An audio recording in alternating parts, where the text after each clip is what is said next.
Jeff, the host of the Gridiron.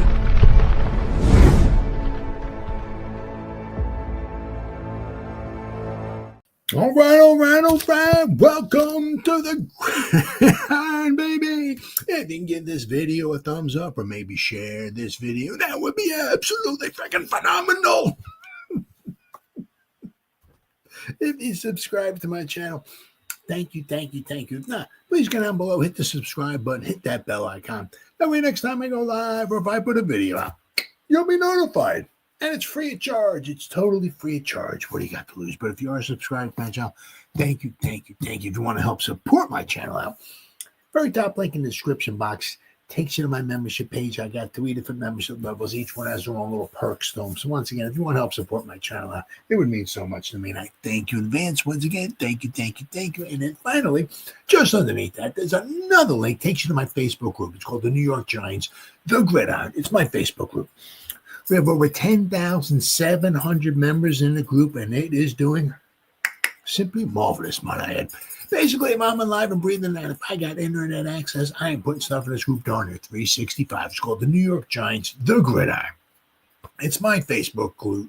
Please join it. You will not be dissatisfied. I promise. Well,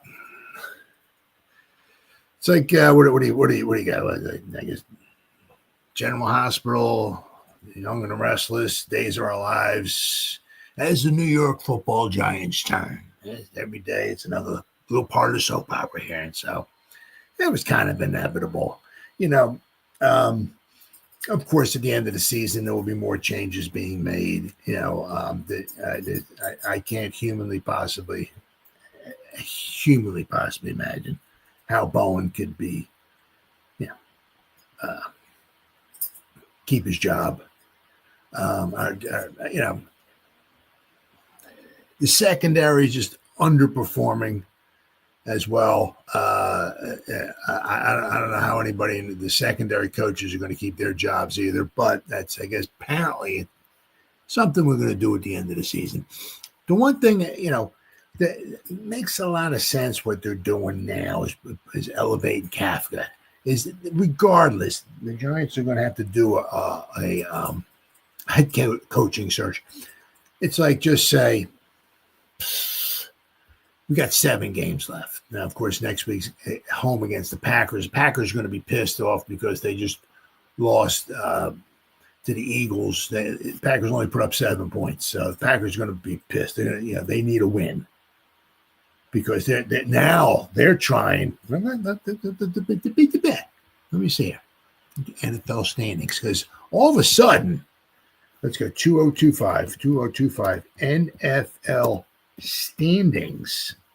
Because a couple weeks ago, the Packers were, it's the funniest thing. It's like you see all these, you get these Facebook. Yep, there you go. Yep.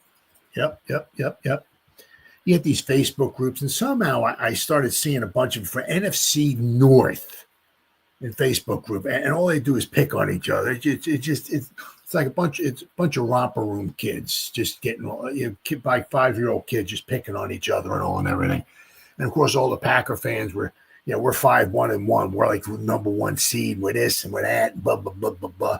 And all of a sudden, the Packers went from number 1 in that division. I think even like in the number 1 seed, because they only had the 1 loss, they had the tie, but they only had the 1 loss. Now they're number 3 in their division.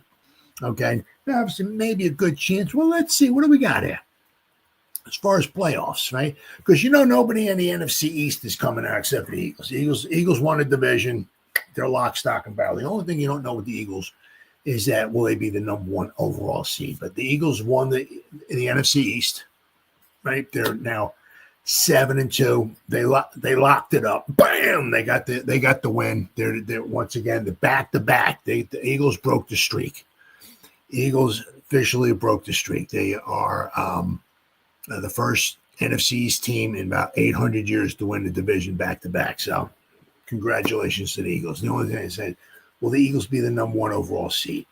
Well, we'll have to wait and see. But let's see.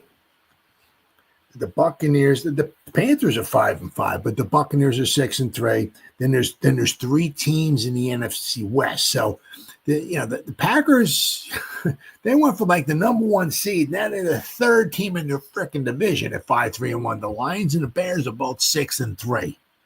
Okay, so coming up, I mean, the Packers cannot ill afford to lose a game to the Giants. They got to win this one. There's no ifs, ands, or buts about this. They put up a good 7 points, and they didn't score until like 5 minutes left to go in the football game. And they were driving down the field. They had the ball in their own. I watched the game. I don't watch the Eagles. I'm not wasting 3 hours of my life, whatever I got left, watching the pack of Nuggets bang each other in the ass while doing the tush push. You got to be kidding me. But just follow a little bit on ESPN. So the Packers had the ball, and somehow they managed to fumble it, and the Eagles wound up recovering it, and the game is over. But they're going to be really pissed off. So they don't want to go 4-1 because that one, okay, that tie is huge for the Packers because it's one less loss they don't have, but it's one less win they have. So they lose to the Giants, they're only going to have 5 wins. There's a whole slew of teams. They're 5-4-1. So they've played all the games so far. It's not like they only have 5 wins and they haven't had their bye week yet. No, they played every week. They're 5-3-1. I'm sorry, they did have their bye. Okay, so but still, if they win, if they play next week and they still only have 5 losses, still a long way to go. But they don't want to. They don't want to lose to the Giants. Not the lonely Giants. I mean, it's like the same thing like with the Eagles. The Eagles lost 2 games all year. One was to the Giants, but the Eagles don't want to lose. The Packers don't want to lose to the Giants. But anyway, the one nice thing, is what the Giants are doing right now as far as getting rid of Daboll is putting Kafka in there. Let's see what Kafka can do. We have 7 games left to go. I mean, I'm just saying. We got 3 tough games. We got the Packers, the Lions, and the Patriots. So we could be 2-11. Then we have some easy games. No, it's never easy. The Giants could be playing a high school team, and we'd find a way to lose it. So it's not so much easy. But Giants then have, I think they're playing the Commanders, the Vikings, and the Vikings are like the Vikings like a heartbeat. One week they're playing in San Diego and they lose 812-0. Then the next week they go on the road somehow and they wind up beating Detroit, and then they wind up then they get pummeled. So the Vikings will up and but we got to play the Raiders, we got to play the Commanders, and we got to play the Vikings. So we got 3 tough games, and we got 3 games that we may not lose by much more than like 800 points. We might only lose by a little bit. So then we got to play the Cowboys again. So out of these final 7 games, we have some games that possibly we could possibly win. So let's see what he's got. We got 7 games. We somehow go 4-3. Now, of course, the Giants, regardless, they're still going to have to do a head coaching search. It's just not like the Giants are 4-3 at the end of the season. Oh, Kafka's the coach. Here's your contract. Just sign it right there. Kafka's the new head coach of the football. No. With the Rooney Rule, right? You got who's that? Was that Floor? Who's the guy that sued the Giants? I'm sure he's not coming in, But we got to do the Rooney Rule. You got to bring a minority in, or somebody else you got to bring in, right? Now the thing is that Kafka is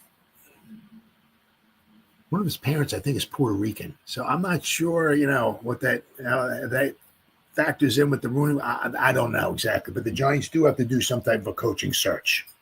It's just not like the Giants are 4-3 with Kafka and Kafka's the new coach. No, they still have to, at least fake it.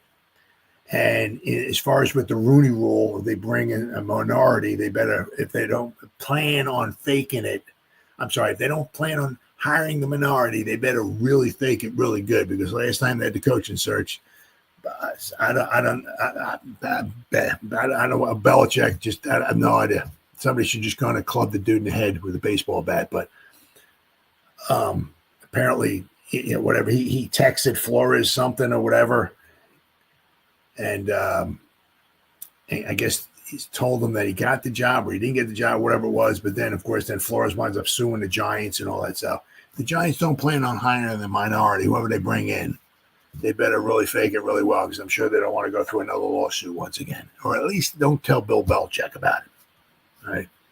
But so the thing is that Kafka's been having, over the past couple of seasons, some coaching interviews. So there is some interest there. Now, he hasn't gotten a job, obviously, but this is last year of his contract. Now, if they're going to bring in a whole new coaching staff and all this stuff and everything, before you let Kafka go, let's see what the guy's got. We've got 7 games left to go. Everybody's familiar with him. It's not like we're bringing, he's been there for 4 years now. Everybody's familiar with him. Jaxson Dart's familiar with him. He's familiar with the organization. So there's no real huge change there. Let's see what he can do. And if he can pull off some kind of miracle here or something, well, we'll have to wait and see. I mean, the guy's smart. He's certainly obviously a little bit different than Daboll. Daboll, can go off the handle, and Kafka's kind of more even keel and everything. So, who knows? The worst can happen is that, we wind up losing some more games, and then maybe Kafka's not the guy. But wouldn't it stink to let Kafka go and he winds up getting a head coaching job someplace else, and he winds up doing well? It's like, wow, geez, maybe we should have kept him, huh? It's almost kind of like, Daniel Jones, right? So, I mean, was Daniel Jones the problem, or was it the coaching, or was it maybe the play call, Yeah. Brian Daboll couldn't make Daniel Jones work. Yeah, but he's doing all right in Baltimore. No, Baltimore. I'm an old fart. The Colts. Indianapolis, he's doing all right over there. Huh? How come he couldn't do good over here? Huh? Very interesting. So, is that coaching, or is that the player? How come the player's 8-2 at one spot, and the spot where apparently we didn't think he was any good, we're 2-8? What's going on there? Yeah. So, but I think it's, it just there's no winning culture here. I mean, there's some things. I mean, you can look at the analytics and all of that, right? After 2022, when the Giants were 9-7-1, they won. They had so many one-score games. They were very good in those one-score games, and they managed to pull them out. The thing is that after that season was over with, a lot of the analytics and all that, a lot of people came out, people were saying at the rate that the Giants were winning a lot of those one-score games, that remember that year, them and the Vikings, they had a ton of one-score games between the two of them, a ton. The Vikings were winning almost all of them. The Giants were winning, But after the season was over, a lot of people were coming out saying the Giants, they won those one-score games. A lot, but they said that's not, it's hard to keep that up. Somewhere along the line, you're going to come back down to earth. You're going to level off, whether you're going to, out of 8 one-score games, you win 4, you lose 4, whatever. You know what I mean? So if the Giants were like a 500 team at those one-score games back in 2022, they're not making the playoffs, but they just managed to find ways to win those one-score games. Well, it's very difficult to obviously maintain that. But after that,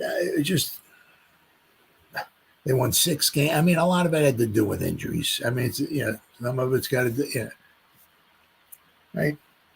Our number one running back isn't there. Our number one wide receiver isn't there. Our number one quarterback went out of the game yesterday with a concussion. Now, was that, who's that, is that the blame? And of course, we lost probably 3 points on that series right there. The Giants left some points out there on the board. But that was elite, because I think Dart get inside the 20-yard line when he went in and made the fumble. And of course, then he got the concussion. He came out. But I guess that we left some points on the board. The Bears are very good at taking the ball away. But the running of Dart. You want to let the guy do what he can do, but also you want to maybe lasso him in a little bit. Now, calling that play, was that necessary? Who knows? But I mean, to be truthful, and if there was was it third quarter, and a number one quarterback goes out, a number one running back is out, a number one wide receiver is out. Yeah, we certainly were hindered with injuries. But we just don't have a winning culture. It's like, it doesn't matter how much you're up by. If you got that culture of like, oh, here we go again. Hey, we're winning. Oh, but we're probably going to wind up losing the game. It's not obviously, they all say, right? Daboll says, all the coaches, it's not easy to win in the NFL, even when you have a lead. The Giants had, I'm going to go over this in a little bit here. The Giants had their chances of winning the games are astronomical in a few contests, and they managed to blow them all. But that's they don't have a winning culture. It just when you're good and you're well coached, you find ways to win those games. And once again, the Giants blew another 2-score, 10-point plus in the fourth quarter. It wasn't like, whatever, 1 minute. The Bears scored like their last 2 times that they had the ball. And once again, the defense just walked. The defense, 50 to 55 minutes of the game? Well, let's take a look here. When did the Bears score their, what would have been their second touchdown? When did they score? Let's see here. Play-by-play, go to the fourth quarter. All right. Fourth quarter. All right, the Bears scored. They went 91 yards in 9 plays. It took them just 2 minutes. The Giants went 3 plays 4 yards. So the Bears got the ball. Let's see here. 7-yard run. Okay. So 5, 6. Okay. So with literally 4 minutes left to go in the game, the Giants were winning by 10 points. That with 3:56 to go, they got a 2-yard touchdown pass. So as the clock was turning down close to 4 minutes left to go in the game, the Giants were literally up by 2 scores, and they give up a touchdown. And once again, and they still have a lead, still up 20-17. Of course, the offense couldn't do anything. They went 3 plays, minus 8 yards on 3 plays, chewed up 1 minute of the clock, and then the Bears got the ball and went 4. Was that the 26-yard punt? Yeah, that was a 26-yard punt. Jamie Gillen punts at 26 yards. Now, usually he'll add like probably another 20 yards to that. So he could have literally kicked it to the Bears like 30 or 25, but he kicks it basically out the freaking midfield. But so the Giants allow so with 3 minutes to go, the Bears get the ball back, and they right down the field, and they scored a touchdown.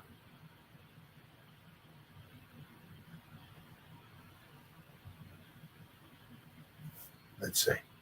Took them a minute. So the minute 47 left to go, they give up another touchdown. So basically like 2.5 minutes or so, they gave up 2 touchdowns once again. So with 5 minutes, so what do we got? So basically the Giants defense, with 55 minutes gone of the game, have given up 10 points. 55 minutes. 11/12 of the game have gone by. 11/12. Give up 10 points. The final 1/12 of the game, they give up 14 points. Once again, it's just unbelievable how that. Yeah, They just keep every time keep joking. They can't stop a team in the fourth quarter. It's simply amazing. Absolutely, simply freaking amazing. They can't stop anybody. They've given up. What have they given up? They gave up 33 points to Denver in the fourth quarter. They gave up 14 points here. I know they gave up, I think, 14 points to the 49ers. That was at 47, 57, 61. And then they gave up some points. 70. They might have given up like 71 points or so in the last four games in the fourth quarter. I mean, it's unbelievable. Absolutely unbelievable. I'm saying it just losing culture. It just it doesn't matter. That doesn't matter. It doesn't matter how much we're up by. That doesn't matter. Or, we are behind and we just have no way of making it back up. We were behind against the Saints. We outplayed them, but we just couldn't come back. We were behind 49ers, couldn't find a way to come back. Now, you can also look at it too, right, is that you figure against the Chargers, our offense scored 10 points. We picked 2 passes off and got points out of that. Okay. If our defense didn't pick those 2 passes off, we probably would have lost those games too. Then you look at the Eagle game. The Eagles went down. Jalen Hurts threw that interception. Flat brings it back, a good distance. Saquon knocks him out of bounds. But that basically saves the Giants. The Eagles could have scored 7 points there. Then, of course, the Eagles get the ball back once again. They're driving, and Belton punches the ball out once again. But the Eagles are driving down the field to score. I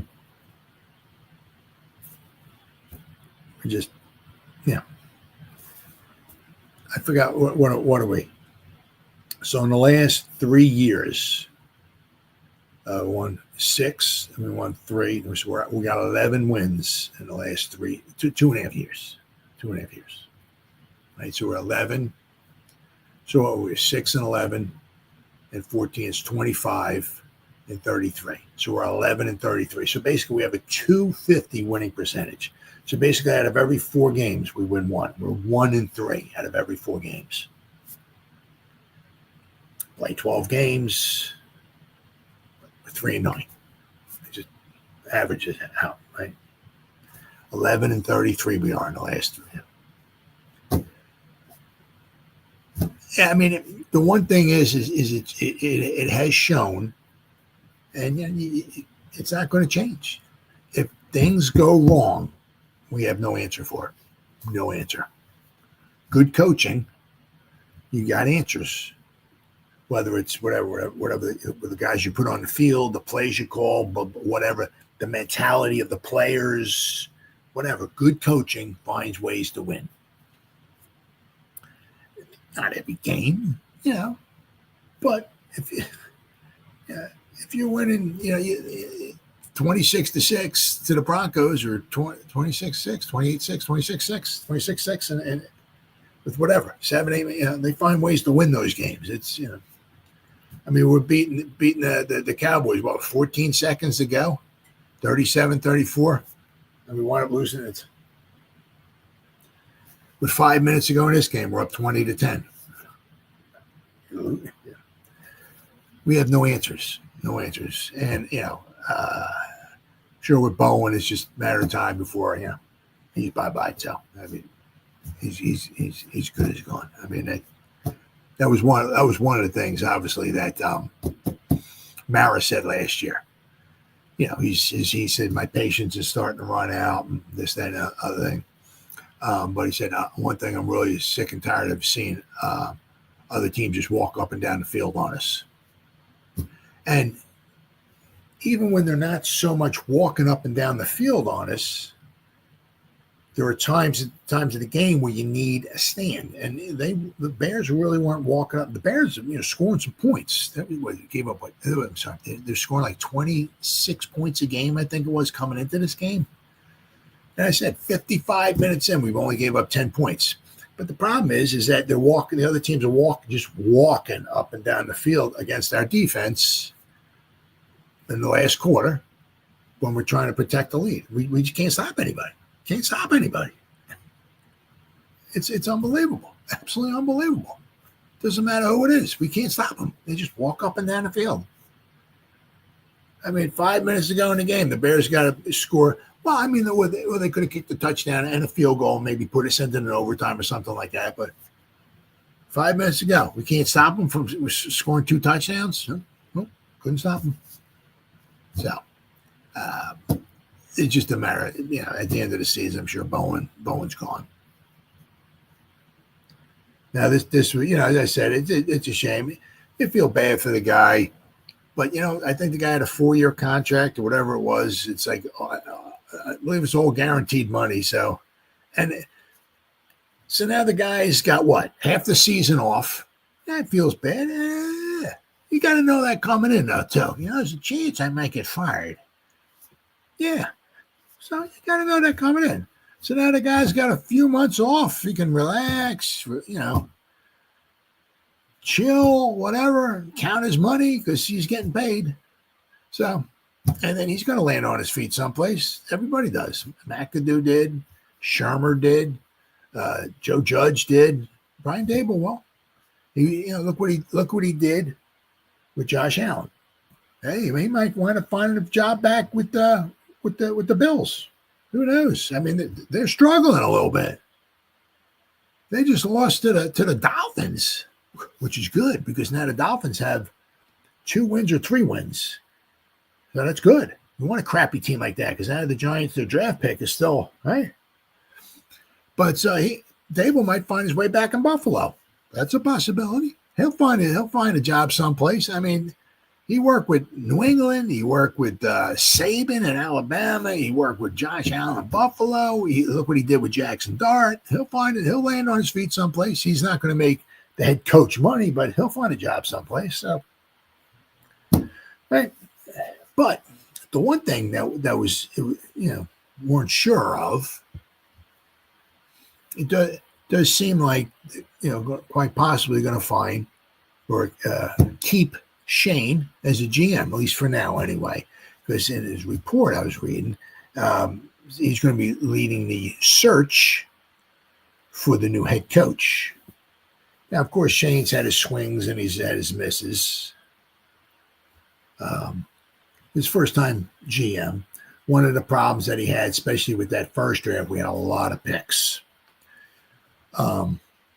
Which was good because he didn't have a super duper phenomenal draft. So he did some swings and he got some misses. So out of, I think, the 11 draft picks we had, some were good, some weren't so good. Right? We had, for every maybe Kava we got an Evan Neal.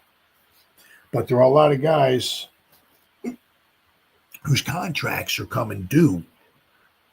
Right? DJ Davidson, Bellinger, Belton, Flott, McFadden.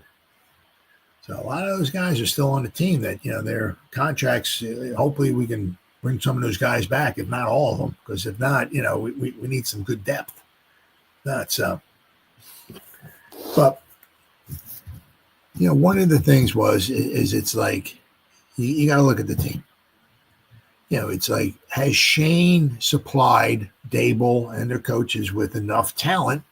I'm not saying to go to the Super Bowl or something, but I mean, should we be 2-8? Nah. I mean, you really look at this. I mean, really sit back there and think. I mean, we should be at least 5-5. It's coulda, shoulda, woulda. I get it. We if we didn't pick those 2 passes off against the Chargers, maybe we don't win that game. So I get it. But when you're up by 3 points with 14 seconds to go, and you kick the ball off, you should win that game. When you're up by 10 points with 5 minutes to go in the game, you really should win that. When you're up, was it 26-6 in the final quarter? When you give up 33 points in the fourth quarter and you lose by 1 point because you don't have a freaking kicker who can kick an extra point, you should have won that game too. I mean, we really could be 5-5. And you figure, our number one running back is gone. I mean, it depends if you want to put Tracy there or Scatabo. Depends. But the guy who was our number one running back got injured. Right? Malik knows. And now we don't have really any big-time weapons to throw the ball to. So, and we got a rookie quarterback in there. And, man, yeah. And we could be 5-5. Wow. I mean, is that Shane's fault that we gave up 33 points to the Broncos in the fourth quarter? No. Was that Shane's fault that we gave up a field goal, a tying field? Was a 99-yard field goal we gave up to the Cowboys with 14 seconds left to go? We're up by 3 points. And you give up 14 seconds to go. We give up a field. Was that Shane's fault that the defense let the Bears walk up and down the field 2 times in the final 5-6 minutes of the game to score 2 touchdowns? No, it's not his fault. His the supply the team with good players. Now we certainly could, obviously, as a lot of teams are, we could use some better depth. And unfortunately, a lot of the depth wouldn't come into play if there aren't so many injuries, but it's part of the game. The Giants are obviously the part of this, we got a ton of injuries. And you can see our secondary is pretty banged up. But one thing is it's hard to deny is that, the last couple of drafts done pretty good. One of the things Mr. Mara was very impressed about with Shane was he said a lot of their drafting, like the draft board and all the information, the analytics and stuff that they come up with. He said it's like I've never seen nothing like that before. I said you look, Alexander, the 3rd round pick. You've certainly seen some good and some bad, but he certainly has some upside to him. But you want to look at one thing. They redrafted the draft. Now, it depends who's drafting, right? If you got 2 teams at the top and both need quarterbacks, well, Dart's going 1, Cam Ward might be going 2. Might. That's if you got 2 quarterback needy teams. If you have a quarterback needy team and then you have another team, there's a chance, just a chance. Jaxson Dart's going 1. And if they take the best player in the draft, it's possible. Abdul Carter's going number 2. So there's a good chance, because of Shane, Brandon Brown and company, the scouts and all that stuff and everything, that we might have gotten the best 2 players in this draft. Not too shabby. Not too shabby. And all it cost us was what?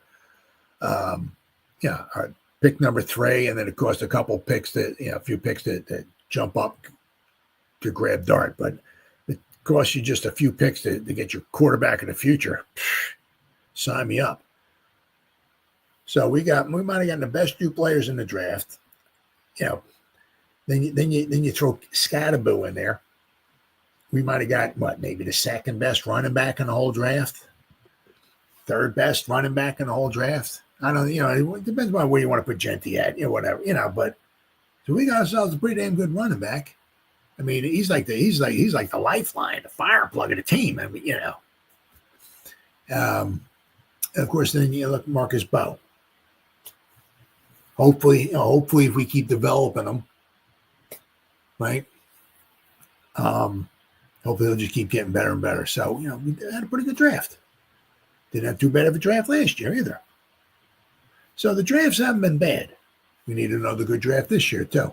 We need another weapon. We certainly need another weapon. That's for darn sure. I mean, there are some we could use, probably like an interior offensive lineman. Doesn't have to be, doesn't have to be a 1st round pick, especially if it's going to be a guard. We can get one in the 3rd round, 2nd, 3rd round or something like that. We do need another cornerback, especially at least for some depth. Cornerback, we can use probably some depth inside linebacker. Interior offensive line, we need another wide receiver. But we'll see what we can do in the draft. But Shane, so he's had some swings and misses, but he's also had some hits too. But also one thing you got to look at too is when he came in here, right? Whatever it was in January, it's like, hey, how you doing? Who are you? Oh, you're my head scout? Oh, hey, I'm Joe Shane. How you doing? Nice to meet you. Who are you? Oh, you're another scout? Oh, hey, he didn't know he's. So he had to get all the scouts together and whatever information they had, Now he's got it down where he tells each scout, through the season, they're looking at games, look for players that have this kind of stuff going on. Now, he couldn't do that when he first came in. So, you kind of understand where, maybe some things went okay in the draft and some things didn't go okay, especially with his first draft. But the last couple of drafts haven't been too bad. But he has had, obviously, he's had some questionable. He's had some good, but he's had some questionable things as well, too. Where are we at here? So, let's talk about a little bit of Joe Shane here, shall we? Breaking down some of Joe Shane's hits, misses after the Giants' tenure gets new life. His hits was drafting Jaxson Dart. Shane aggressively traded back into the first round to draft Dart with the number 25 pick overall. Looks like we got ourselves a franchise quarterback. They got to make sure whoever the new coach or whatever, it's like, he's got to do whatever he can to avoid getting more concussions. Let's see. So the Giants traded away 3 picks. It was their later their compensatory, I guess, 3rd round pick this year and the 3rd round the next year. Plus, they said he traded away a 2nd and 2/3 to jump back into the 1st round to draft a quarterback of the future. And the funny thing is that they traded. They traded with the Texans, and it's kind of possible. It's kind of funny. They jumped into the 1st round and traded with the Texans to draft a quarterback, and it's possibly looking like the quarterback we drafted might be better than the quarterback they got. Because they're kind of they're not. A couple of years ago, they were pretty good. I mean, they're kind of like they had to score. What did they score? I think they scored 26 points. The Giants gave up 33, but the Jaguars gave up. The Jaguars won it 29-10. Is anybody talking about that? Jaguars won 29-10 going into the final quarter yesterday, and they lost that one. They gave up 4 touchdowns. Is anybody talking about that one, or are they all just talking about the Giants game? I guess. But so, Shane did pretty well there. We might have our quarterback for the future for the next 10 plus seasons or whatever. That's how now we got our quarterback on a rookie deal for 4 more seasons. Right? If we pick up his 5th-year option, that'll be 4 more seasons. Now's the time to build a nice team around him. But we got to get a coach in here who can get some victories. But anyway, the trading for Brian Burns. I mean, the guy's unbelievable, right?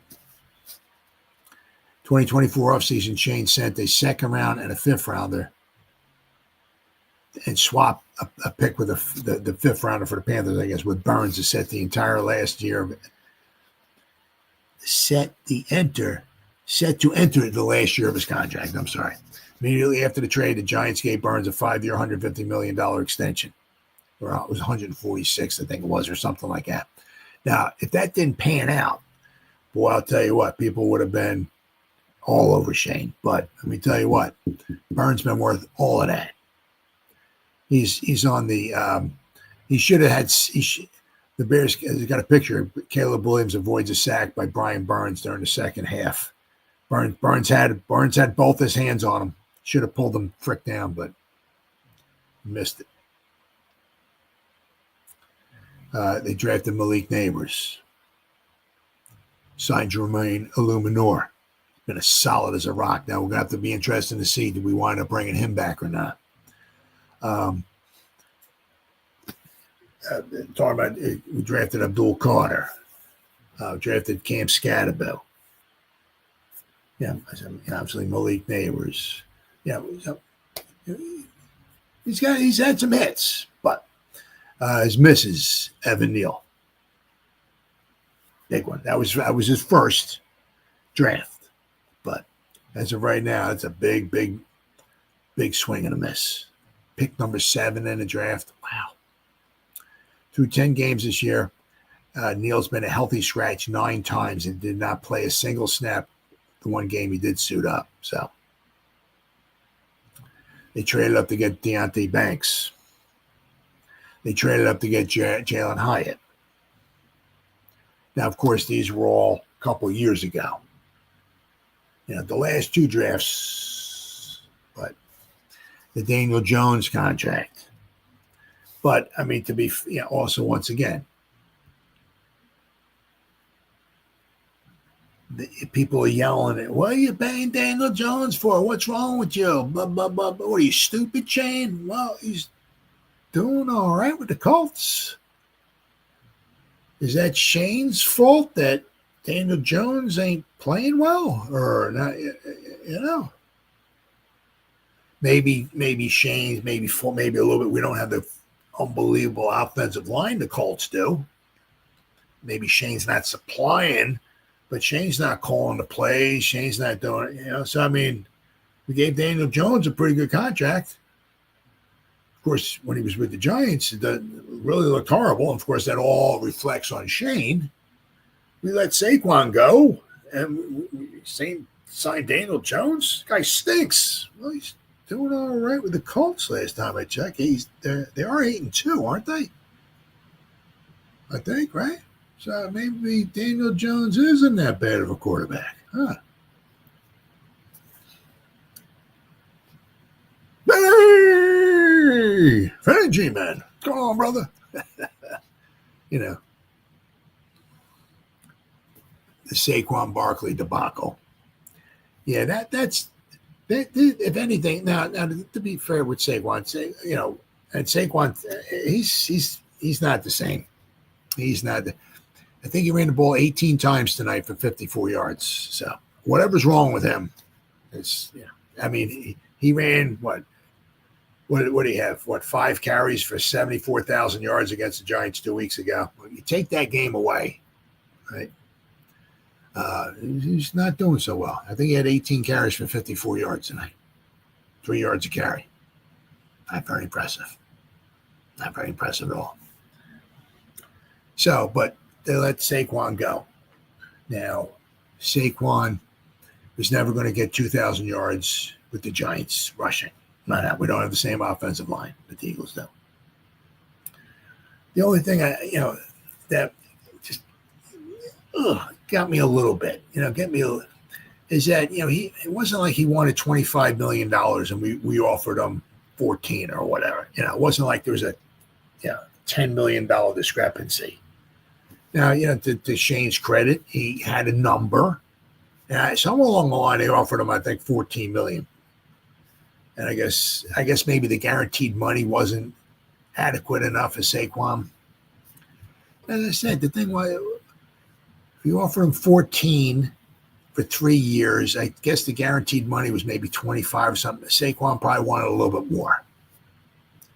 The thing was, if you give him an extra $5 million guaranteed. So 3 years, $14 million, $30 million guaranteed. That's $5 million guaranteed. That's over 3 seasons. What is that? 1.6666 million extra season. The salary cap is what, 200 and whatever, 50 million. You can't find an extra 1.6666 million for basically the face of your franchise. Really? Yeah. You need weapons. We had one. He went to Philly. Now, of course, he doesn't seem like he's the same person. I don't know if his knee still bother him. Did the Eagles wear him out last year? Who knows? But that's the only one thing that just got me a little bit. It wasn't like Saquon wanted $20 million a year. We were only going to give him 10. We weren't far off. Shane stuck to his guns, so it is what it is. But of course, because then Saquon gains 2,000 yards rushing, he wins a Super Bowl. Shane winds up looking like an idiot. It is what it is. Now, I don't think Shane's looking like an idiot this year because Saquon, once again, is averaging like 3 yards a carry. You take that Giant game away, that one. He's averaging like a little over 3 yards a carry. The guy we drafted, Saquon's is like on a $20 million a year, right, with the Eagles. They gave a nice contract raise and all that, whatever. Well, the guy we drafted, Scadaboo, is making $1 or $2 million a year. Scadaboo's with a worst offense is averaging more yards per carry than Saquon. So, I mean, right now this year, who looks like the idiot? Does Shane look like an idiot? We drafted a guy in the 4th round who's making like $1 million, $1.2 million, $1.3 million, whatever a year. Who's averaging more yards than Saquon. Nobody's bringing that up now. Everybody's just talking about what happened last year.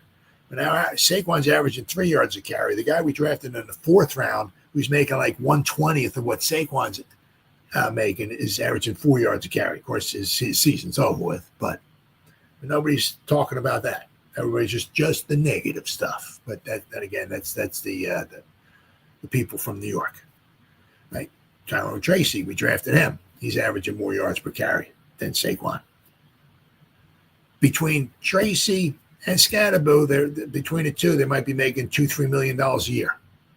We can they're making like 1/7 or whatever what Saquon's making, and both those guys are younger, got much fresher legs. They both receive, both can run the ball, averaging more yards per carry than Saquon is. So I mean, who's the idiot now? Right. But all right. But drafting Evan Neal, Deontay Banks. I mean, that was just Jalen Hyatt, Saquon Barkley, Xavier McKinney decision. Now, of course, that's not looking good. But the one thing there, of course, is now you didn't bring back Xavier McKinney. Then you go out and sign Javon Holland, and it's like, is Javon? Have you heard his name during the games at all? When he's healthy. I mean, is he picking passes off? Has he made a difference in any game? It's like, same thing with the Debo too. But then, of course, they got somewhere in between there. They thought, some maybe a good decision, maybe bad. They're talking about drafting Kayvon at number 5 overall. Number 5, picking a guy number 5, like maybe make a bigger splash or bigger hit than Kayvon. But let's see. Obviously, they drafted Tyrone Tracy, had over 1,100 scrimmage yards last year for a rookie, a 5th-round pick. Scadaboo, we drafted a good pick there. Abdul Carter. Now, of course, then there's the Paulson, the Debo, and Javon Holland contracts. My thing is, he's supplying seems like good players. Well, why was it Debo and Holland doing good in New Orleans and Miami? Then they come here and it seems like they kind of regressed a little bit. Now, is that Shane's fault or is that the coaching or the scheme they're in? Right? Newbin and Phillips last year did really good. This year, they seem to take a step back, especially if you look at their PFF grades. Once again, was that they did well last year, and Jerome Henderson was here. You let Jerome Henderson go bye-bye because he wasn't developing Banks. So Henderson's gone. You bring 2 new Trier. I think it was Trier and Henderson. You let those 2 guys go. The secondary, the cornerback coach, and the safety coach. You let those guys go. But Newbin and Phillips did pretty well. You let those guys go because especially Henderson wasn't developing Banks. Now, how's the secondary doing this year? Flatt's the only one really doing good, right? I mean, I'm not hearing a Debo's name when he is in there. I'm not hearing Holland's name at safety when he is in there. Newbin seems to be taking a step backwards, especially if you look at his PFF grade once again. Phillips seems to be taking a step backwards once again. So is that Shane's fault? So it's going to be interesting. Very, very interesting. But apparently, so Shane will be. Looks like Shane's going to be hanging around, especially at least to pick a coach out and all. Good, just once again, it's change, especially when it's going like this. Change is good. So the off season will hopefully give us a breath of fresh air. We'll get a new coach in here, or unless we're keeping Kafka, we'll have to see. What defensive coordinator we bring in. Do we fire guys in the second? So then, of course, hopefully the way we're going anyway now, we might want it with another top 10 draft pick. Maybe we can get a nice weapon. Malik on one side, right? Another weapon on the other side. Healthy Jaxson Dart, healthy Scatterboo and Tyrone Tracy. We get some weapons here. Maybe the future might look a little bright. Maybe we get a good defensive coordinator in here who can do some scheming with the guys that we have and maybe get some good play out of them so we don't blow fourth quarter leads. Right? So, but it's when it's like this, it's the breath of fresh air, something new. Like when we got rid of Joe Judge, it was like, whew, and you bring Daboll in, it's like, yeah, okay, all right, You brought Daboll in. And it was the same year we had 2 first-round picks, pick number 5 and pick number 6. It was really exciting, an exciting time. So we'll have to wait and see. But it looks like good old Shane will be hanging around. All right, and of course, then you got. As I was talking about this game, it's just once again, it's just unbelievable. I said with like 5 minutes to go, we're still winning 20-10. We managed to blow another game, blow another lead. This time another 10-point lead in the fourth quarter. So once again, should have found a way to win this game. A lot of it also, had to do with, as soon as Jaxson Dart fumbled the ball, went down, hit his head, got the concussion, came out of the game.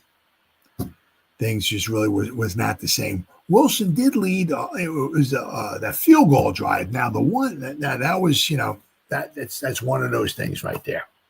We got down to what the hell was it? It was second down and goal at the 1. So we had second at the 1. So we had 2 plays from right. We got down there and couldn't punch it in. Very disappointing. We'll have possibly 4 points on the board there. But I can see where Daboll wanted to kick it, make it a 2-score game, put us up by 10 points. Right? I can certainly see that logic. It would stink if you got down there and you didn't score anything at all. So he took the points, went up by 10 points. I can get it. But those 4 points that we left on the field there wound up being huge. The 3 points that we quite possibly left on the field, at least the 3 points, because you figure, we were driving when Jaxson Dart fumbled the ball. He was inside. I think got inside the 20. I think got inside the 15, maybe down around the 14 or 13, somewhere around there. And that's when the ball popped out. So, but that was a big change right there. Once we had to put Wilson in there, that's another going to be interesting. Who's going to be starting this week against the Packers? Packers got a good defense. I mean, they held the Eagles in check. I think the final score, was 10-7. There was nothing at halftime. But the Packers got a good defense. And they know the one thing is the problem is with Wilson is that being Russell Wilson, the problem is being short. He's got to do this over the offensive line, right? Because he's pretty short. He gets the ball back and he's got to go on his tippy toes and look over to anybody out there. So the problem is pressure right up the middle. Push the pocket at him, pressure up the middle is not good. So we could be in for a long day if Russell Wilson's in there. That's what I'm kind of thinking. why not start Jameson Winston? I'd love to see Jameson in there. I think he deserves it. Just get the guy in there. Just haul it out. He'll throw the ball. He'll throw the ball to the Packers too, but he'll throw the ball to the Giants. He'll make some things happen, good and bad. So I'm interested to see who's going to. But the one problem was that when Wilson went in there, it's just. Now, where were we at here? I mean, you see these fourth quarter drives that we had. It was just, we couldn't even turn it. We couldn't even chew up any time on the clock. Couldn't even get like a first down. All right, where are we at here?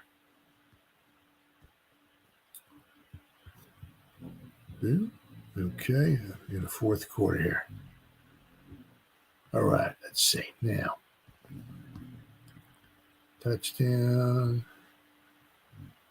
Okay, so in the fourth quarter, well, he did lead the Giants to that one long, the field goal. They got him down to the one. Okay, but after that, we went 3 plays for 4 yards. Then we went 3 plays for -8 yards. Then we went 6 plays for 11 yards.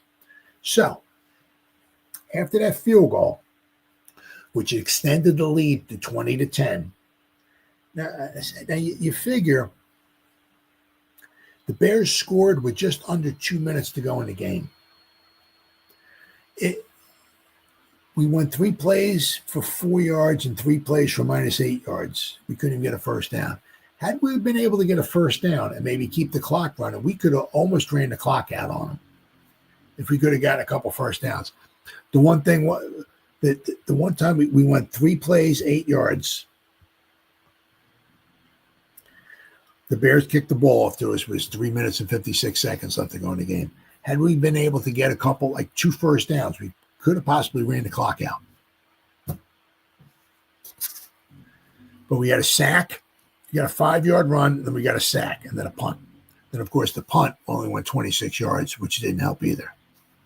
Had we been able to get, just say, a couple of first downs, and had Jamie Gillen been able to punt the ball down deep, make the Bears drive the length of the field to get a touchdown. But I said the last 3 drives, we had 12 plays for 4 yards. Is that right? Oh, 4 yards. There were 4. Okay.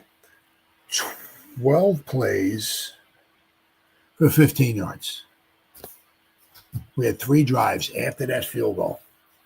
We had 12 plays. I guess we got like 1 first down out of it. We got 15 yards. Total of 15 yards those last 3 drives. Wow.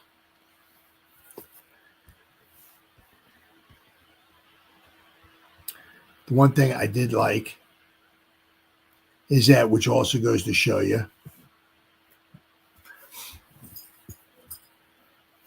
when you have the lead, you can kind of dictate what you're going to do. When you fall behind, it's tough to establish the run. The one thing the Giants did early on, they tried to run not a ton, but they ran the ball because they couldn't do it maybe a ton because Dart was the most effective runner they had. Plain and simple. He was picking up yards. Singletary and Tracy, not so. I think we had like no yards rushing after the first quarter or for halftime, whatever it was. I mean, we couldn't do nothing, but we kept it up. We kept it up. And by the end of the game, I mean, the Giants running the ball wasn't too bad. I mean, we actually had 431 yards of offense. We wound up with 30 rushes for 169 yards.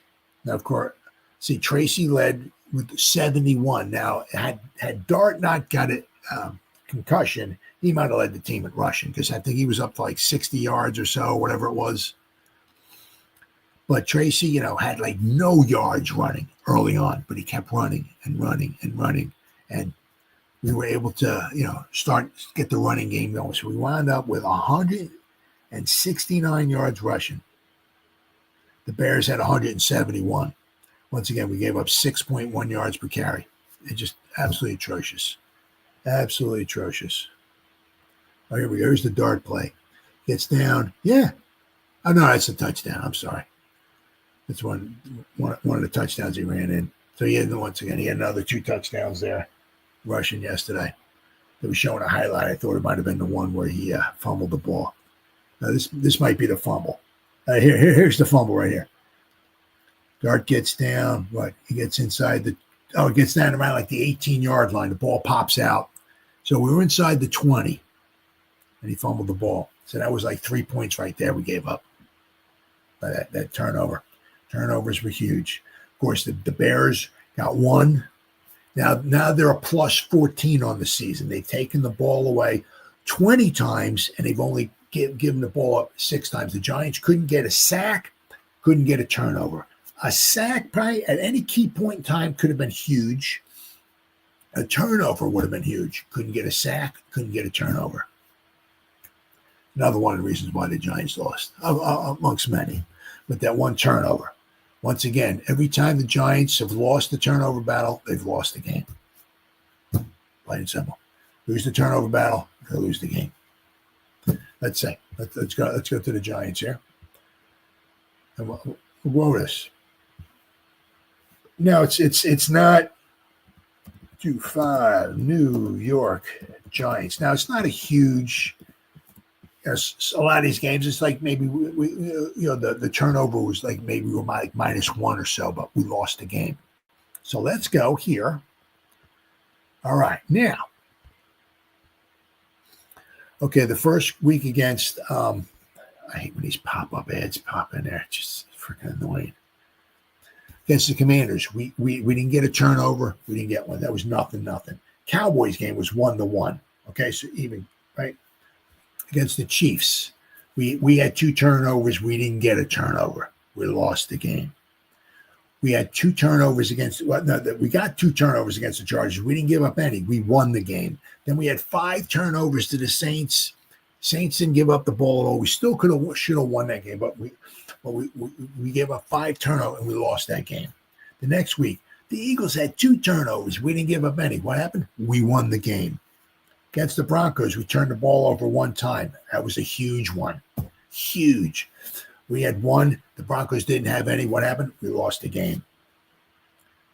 And this week here, the 1 turnover we had was a big one because it probably took at least 3 points off the board. At least 3 points off the board. What happened? We lost the game. The only one was the 1 turnover against the 49ers. We didn't have any, right? We had no turnovers against the 49ers. And the 49ers had 1 turnover, but we still got killed there. But the one nice thing is 1, 2, 3, 4, 5, 6, 7. Dart's played in 7 games. He started 7 games. 4 of those 7 games, he hasn't turned the ball over. Of course, they had that 1-5 against the Saints. They all were on Dart. But, the one was Cam Scatterbill. That was a 10-point swing, at least right there on that 1 fumble recovery. They ran it back for a touchdown. But Dart's done a very good job at protecting the ball. I don't know what the heck happened on that one, how the ball just kind of flew out of his hand. I don't know. But you lose the turnover battle, a lot of times you lose the game. I said the Giants, kept with the run, and it really paid off in the second half. They were getting some yardage running the ball. But once again, that's what you can do when you're ahead. Right? You can keep up with the run. Keep up with the run. Keep running. I said, we weren't getting anywhere in the first half. I was like, Tracy or whoever, Motor was getting the ball. It's like no yards. And it's like, what the hell? Is this the 85 Bears we're playing? The Bears were giving up, I think, 28 points a game. They were giving up some yards. They were giving up some points. We can't run the ball. He's serious, but we kept it up. We had over 160 yards running. I said a lot of it had to do with Dart. I'll give you that, but we were able to keep it up. You can see the run really started taking effect in the second half, which was really fantastic. But once again, when you're losing by 17 points to the 49ers, you can't really run the ball. You could if you just basically want to lose the game. But if you want to try to come back and win the game, you got to throw the ball. Right? So it goes to show you. But it's just, once again, it's just another I mean, could talk about this game to blow in the face once again, but just another tough loss. And just, you just look back, it's like, wow, we should have won this game. We should have beat the Broncos. We really should have beat the Cowboys. And you look at it, it's like, we were the better team for 3.5 quarters. We were the better team against the Broncos for 3.5 quarters. We were a better team against the Cowboys. We were the better team against the Saints. Really, could have had 4 more wins. Maybe we weren't that much overpowering the Chargers, but the Chargers, it wasn't like the Chargers are so much better than we were. I mean, that was a very even game there. It was very, very even against the Eagles when we beat them. Right? The Eagles moved the ball, we moved the ball. We weren't being blown out or nothing like that. It was just a couple of games we really looked pretty bad. The first Commander game, the second Eagle game, and the 49er game. Other than that, even the Chief game, the Chiefs weren't blowing us out at all. We just couldn't move the ball offensively. Put Dart in there, things might have changed a little bit. But once again, it's all 2-8. You are what you are, and so the Giants have 3 very tough games coming up. Hold on. Oh, okay. I think it's in this order. The Packers at home. Then we're playing Detroit in Detroit. Then we got the Patriots. I can't remember if that's at home or is that the schedule? Nope. Let's see. Hold on. Let's try this again here. All right. Can't remember if the Patriots at home or if they're on the road. At New England. Then the last 4, then we got a bye week. Then we have final 4 games. The only one on the road is the Raiders. So we got at home, we got the Commanders. At home, we got the Vikings. At home, we got the Cowboys. And then on the road, the Raiders. So those are the final 4 games are winnable. Not saying we're going to win any of them, but those 4 games are very winnable. 3 of them are at home. The next 3 are very difficult. You got the Patriots, I think, are leading their division, right? They got to be leading their division, yeah. Then you got the Detroit and the Packers. So you got 3 really tough games. So we could be maybe 2-11. Not quite say. But those final 4 games, 3 of them are at home. Very winnable teams. Not one of them, right, has a winning record. Let me see. What are the Vikings? Yeah, the Vikings are 4-5. So we got 4. The final 4 games. Not one of them is against the team with a winning record, and 3 of them at home. So we'll have to wait and see. But once again, it's time for a change, right? It's a little breath of fresh air. We'll jump into this right here. Who possibly could replace Mr. Daboll?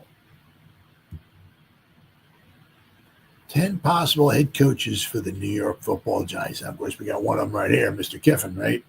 Who, of course, was coaching Mr. Dart right here. A lot of it you have to wait and see, what who the Giants bring in. Offensive-minded coach, defensive-minded coach. You bring in a defensive-minded coach. Yeah, you got to do something to keep the ball rolling with Mr. Dart. You better bring somebody in, offensive coordinator or somebody who's going to take care of Mr. Dart. You bring an offensive-minded coach. Okay, cool. Who's calling plays? You're going to call the plays. You're going to have an offensive coordinator calling plays. Who's taking care of Dart? What kind of system are you going to run? You want to run something that maybe Dart's never run before, not familiar with, maybe not good at. So they got some interesting things, very, very interesting things coming up here. But I did see this here. 10 coaches. So, all right, who we got here? Of course, there's always the Bill Belichick. Of course, he's the head coach of North Carolina. Belichick's name will come up quite a bit throughout this search. The legendary head coach has close ties to the Mara family and has linked to the organization and well documented. Belichick was on the Giants coaching staff beginning in 1979 and through the 1990 season. By that time, elevating a defensive coordinator, Belichick was a key figure to 2 Super Bowl champions. Blah, blah, blah, blah, blah. So, currently he's been trying his hand at coaching at the collegiate level at UNC, and it has been a turbulent tenure despite back-to-back wins, though. He has just a $1 million buyout, so an avenue back to the NFL is realistic from that standpoint, and it'd be hard to imagine that he wouldn't have interest in the job. That said, is New York looking for someone like Belichick at the stage of his career? He'll be 74 years old in April. I mean, it's like so if he's here for a couple of years, he's gonna be 76. He's gonna be 77. I mean, you look at Pete Carroll. I mean, dude's still there, right? Some guys can still do it. But sometimes it passes other coaches by. Once Brady left New England, how did Belichick do? I think he had one good season with Mac Daddy Jones in there, but I mean, he just started kind of, I think so. But he might have himself a quarterback, franchise quarterback. He's got a good defense. He's got a good offense. So maybe bring him back for a couple of years. One of the other things too is when he was with the Patriots, is he was kind of like the man. He was kind of like the GM and everything. So is he going to want to come in and start listening to Shane, who's about half his age? Telling them who they can afford, who they can't afford. This, I mean, Belichick's kind of like stuck in his ways.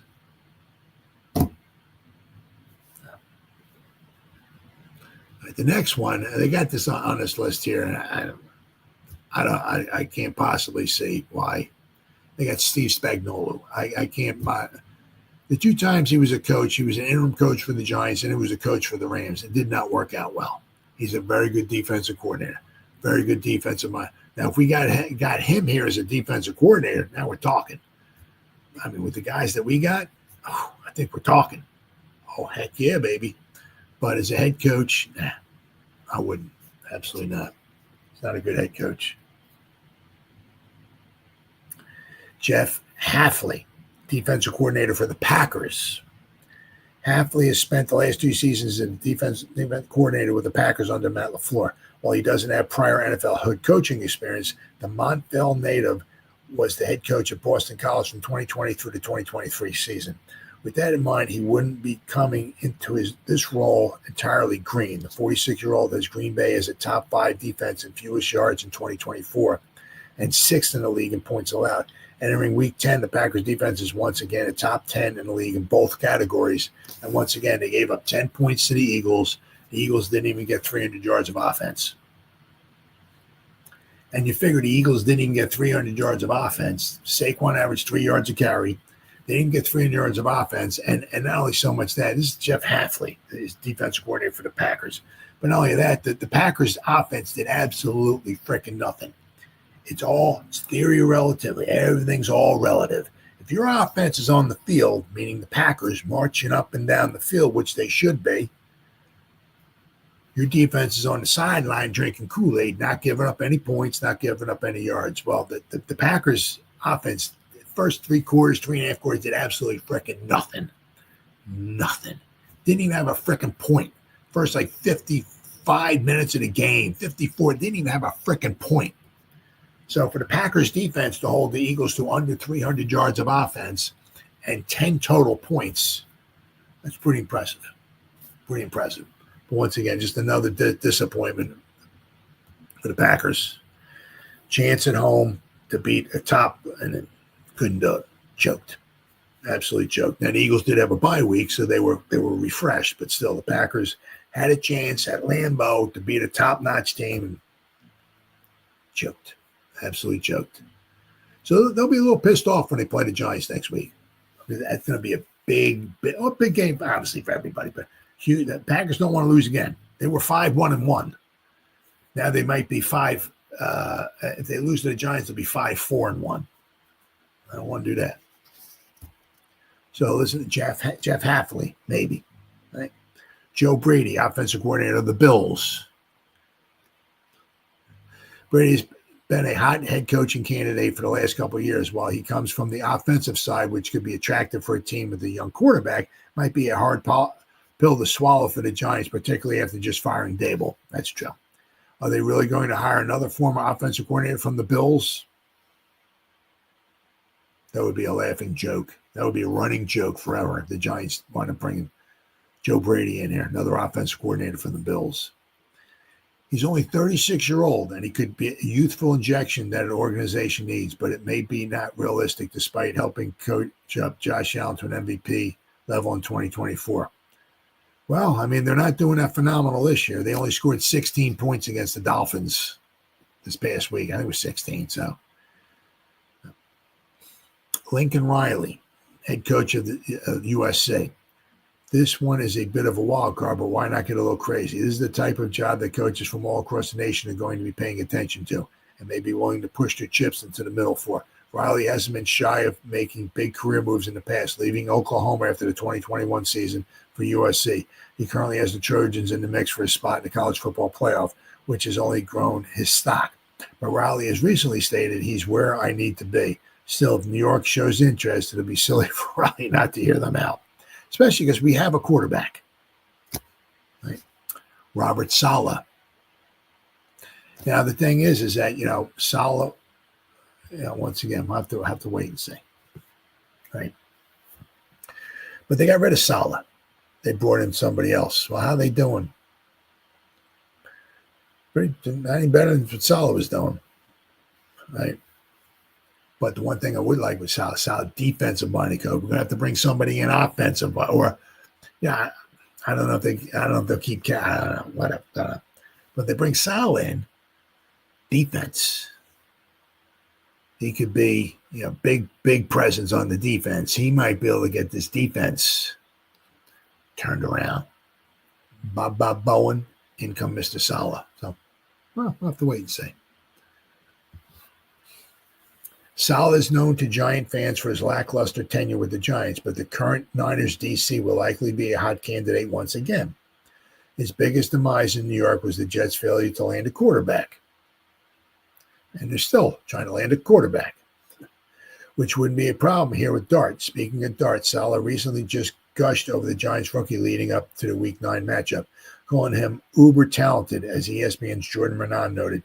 Saleh also met up with Dart after the game, so there was clearly some interest on the part of Saleh. He may also be the type of head coach who is a better the second time around, we'll say, especially if he can attach himself with a capable offensive coordinator. Maybe former Niners coordinator and current Dolphins head coach Mike McDaniel is, if he is let go by Miami, wouldn't that be an interesting combo? I mean, McDaniel was good offensive coordinator. Not a good head coach. Good offensive coordinator. Bring Saleh in here for the defense. Get McDaniels in here for the offense with Dart and all of that. Could be a little good match there because Saleh can be had. There's no doubt about that. He's a defensive coordinator. If you're going to bring him in for a head coach, right?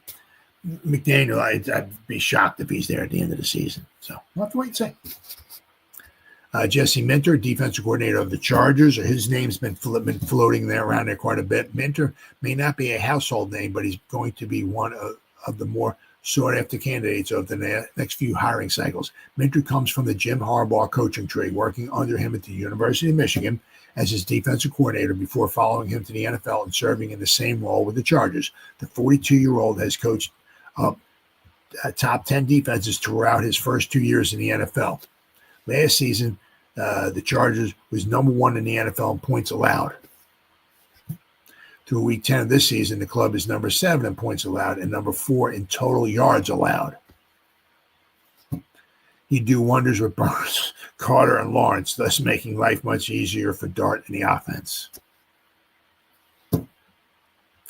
Cliff Kingsbury, the offensive coordinator for the Commanders.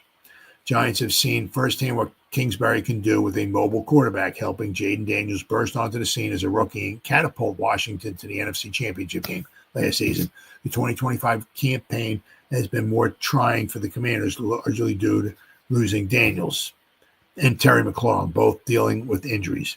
That said, Kingsbury is an intriguing fit and has prior head coaching experience, which includes a 11-6 season in 2021 on his resume with the Cardinals. Given that his expertise comes from the offensive side of the ball, that could be an attractive for the Giants, who'd likely want a consistent voice in Dart's ear throughout his development, which they may not get with a defensive-minded coach who has to hire an offensive coordinator. Clint Kubiak, the offensive coordinator of the Seahawks. Now, the Seahawks are doing really good this year. Kubiak had the Saints offense rolling for a minute in 2024, but the lack of talent ultimately slowed the unit down. However, talent isn't a problem in Seattle, where the offense coordinator has been helping the Seahawks take the NFC by storm. You got that right. They powered to a 7-2 record with the number 3 ranked scoring offense and are also number 9 overall in total yards. Under Kubiak, Sam Darnold is averaging 9.9 yards per pass attempt, which is absolutely freaking crazy. You average almost 10 yards per pass attempt. That is phenomenal. While Jackson Smith-Njigba is currently leading the NFL in receiving yards, it's scary to think what he'd be able to do with Dart and a healthy Neighbors as a quarterback wide receiver combo, plus get the dude another weapon. And you just think, too, what this guy would do. Clint Kubiak, what he could have done if Metcalf was still there. If he had Metcalf, Smith-Njigba there, what he could possibly do. Wow. And then the last one to talk about here is Lane Kiffin. Should be noted that this doesn't sound like it's a realistic option, as Kiffin told Dart's father, Brandon, as much. That said, you have to make the call if you're Joe Shane. Kiffin coached Dart at Ole Miss and helped develop him into the quarterback that New York drafted at number 25 overall. The two reportedly have remained close, so it would seem like an ideal fit for the pair your young quarterback with someone who not only has in-depth knowledge of the player, but is a fantastic head coach to boot. Kiffin has Ole Miss in contention for the college football playoff and could be targeted by other high-profile collegiate programs once the season is over. If Kiffin feels like a different challenge and wants to get back into the NFL, he was the head coach of the Raiders from 2007 to 2008. The Giants, with Dart present, would be quite an opportunity. Of course, and then let's not also forget about, Mike Kafka. Right? I said, let's see what happens. We got 3 tough games coming up, 2 of them on the road. I mean, hey, anything's possible. Anything's possible. That's why you play the games. If somehow the Giants can go 1-2 out of these next 3, then you go into this final, then you get a bye week. You get some players back. Unfortunately, like probably McFadden's not going to be one of them. Scatterboo's not going to be one of them. Malik Neighbors not going to be one of them. But if we can get these final 4 games against the Raiders on the road, of course, then the Cowboys, the Commanders, and the Vikings, all those 3 games at home, none of them have winning records. And we can certainly win a couple of those games. So let's see, once again, let's see what Mr. Kafka can do. I mean, we got 7 games left. So regardless, 7 games, it's an odd number. So either we're going to, after those 7 games for Kafka, he's either going to have a winning record, unless there's a tie in there, of course, but he's going to have a winning record or a losing. We might be 2-5. We might be 3-4. We might be 1-6. We could be 0-7. We could be 4-3. Yeah. So let's see what he's got. But I was saying that also is regardless, because like with the Rooney rules and all that, you have to bring in, I believe, a minority, coach and at least interview them. So but regardless, there's got to be a head coach, opportunity. Right, for other guys. So just because Kafka does a good job, we just can't sign him at the end of the season. There's got to bring other guys in. So it'll be interesting to see. So the final 7 games will be rather interesting. But Well, I know those Packers are going to be a big, big game for them. I look for their defense, especially if Dart's not playing. Whew. And if we put Wilson in there, good luck and God bless to us. Boy, I'll tell you, this is going to be a huge game. They need this game coming up. They do not want to go 5-4-1. If they lose, go 5-4-1. And finally, this is just, once again, it's like when you have a 92.3, a 99.3, and a 96.9 chance of winning the game, and you wind up losing all three of them. And when we had these chances of winning, it was all in the fourth quarter. I mean, and when you have a 99.3% chance of winning the football game, and you wind up losing it. Wow. Look at us. The Giants got a 92% chance of winning this football game. They lose it. And as I was reading, I saw the chances of the Giants blowing all three of these games was 1 in 60,000. It's not easy to do. 1 in 60,000 blowing all three of those games. Whew, wow. Unbelievable. All right. So the anatomy of the collapse. How New York Giants turned 3 wins into losses. In a season defined by tantalizing promise and gut-wrenching heartbreak, the New York Giants have mastered the art of self-sabotage. 3 times this year against the Cowboys, the Broncos, and the Bears, the Giants held commanding leads late in the fourth quarter, only to watch them evaporate into a haze of penalties, turnovers, and defensive lapses. As one viral X post starkly put it, I saw this when I shared it in my Facebook group. Giants entered those final moments of those 3 games with win probabilities of 92.3%, 99.3%, and 96.9% respectively. A statistical anomaly with odds occurring roughly in 1 in 60,000.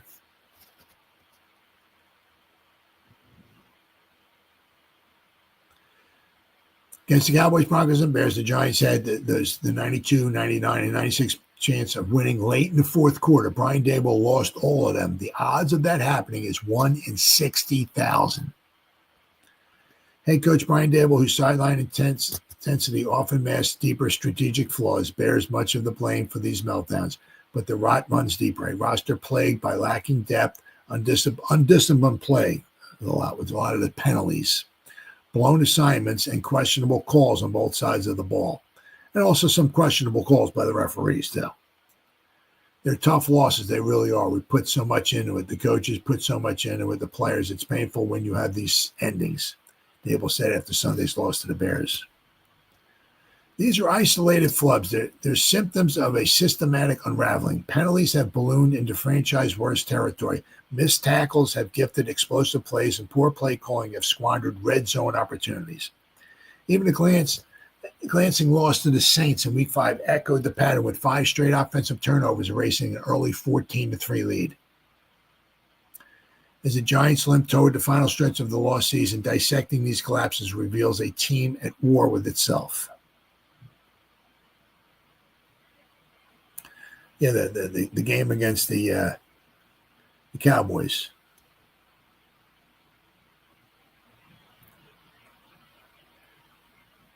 But what unfolded was a penalty-riddled game. 26 total flags, with the Giants drawing 21 calls. 14 calls were accepted for 160 yards. 7th most in franchise history. James Hudson, nightmare opening drive. 4 penalties and a surrendered sack of Wilson. By the fourth quarter, the Giants clawed back to a 30-27 lead and a 32-yard touchdown pass from Wilson to Wan'Dale Robinson with 2:44 left. Win probability, 92.3%. Then the defense imploded, allowing back-to-back scores in under 2 minutes remaining, including kicker Brandon Aubrey's 64-yard bomb as time expired.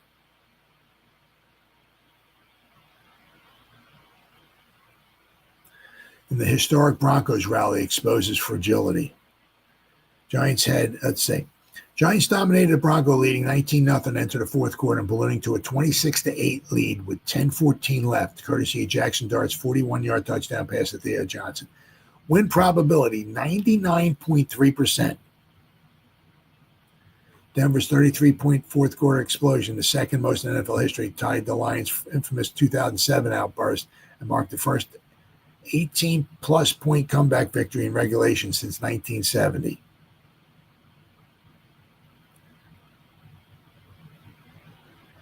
So the Giants' final guess of a 1-yard dart sneak with 37 seconds left fell short after a missed extra point, and Will Lutz's 39-yard as time expired stunned the Giants.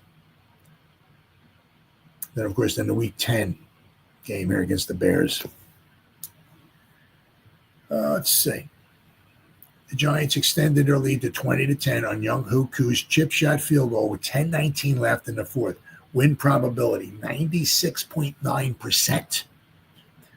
The Bears, clinging to relevance, smell blood.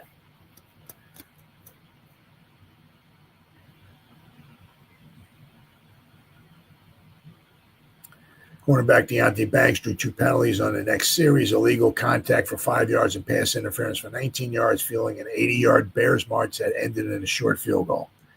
Dart's injury forced Wilson back under center, but the offense sputtered. Caleb Williams then iced it with a 17-yard scramble touchdown at 1:47, capping the Bears' 14-0 closing burst.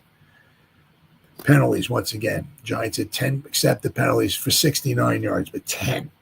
That, coupled with missed tackles and an inability to get Williams to the ground, left Shane Bowen's defense looking like the Lost Boys once again. Common threads across these debacles, patterns emerged like cracks in a dam. Penalties, 160 yards against the Cowboys. The Week 5 loss against Saints were 5 giveaways. Yeah, missed tackles, poor play calling, Bowen's coverage design regrets, Daboll's OT deferral and play not to lose decision making in a red zone conversation, especially in fourth down.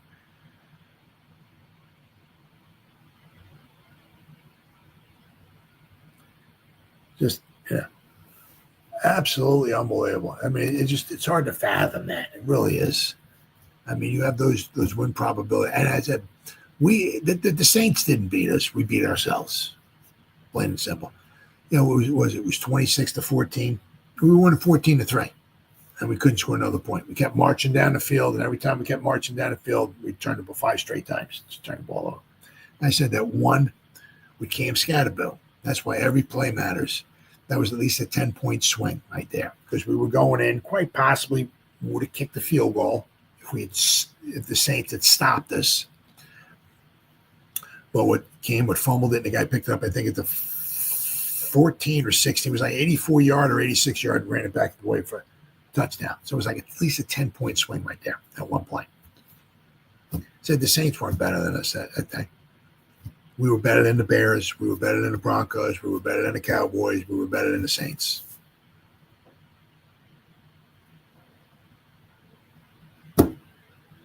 Good coaches find ways to win those games. Bad coaches find way to, bad coaches and bad, just the losing begets. It's just, it's a how are we going to lose this game? It's a losing mindset. It doesn't matter how we were winning 26-8 against the Broncos, and we found a way to lose that game in the fourth quarter. It's just a losing mindset. So let's hope, maybe Kafka can stem the tide here for the final 7 games of the season. And then after that, in the offseason, we'll look for a new head coach and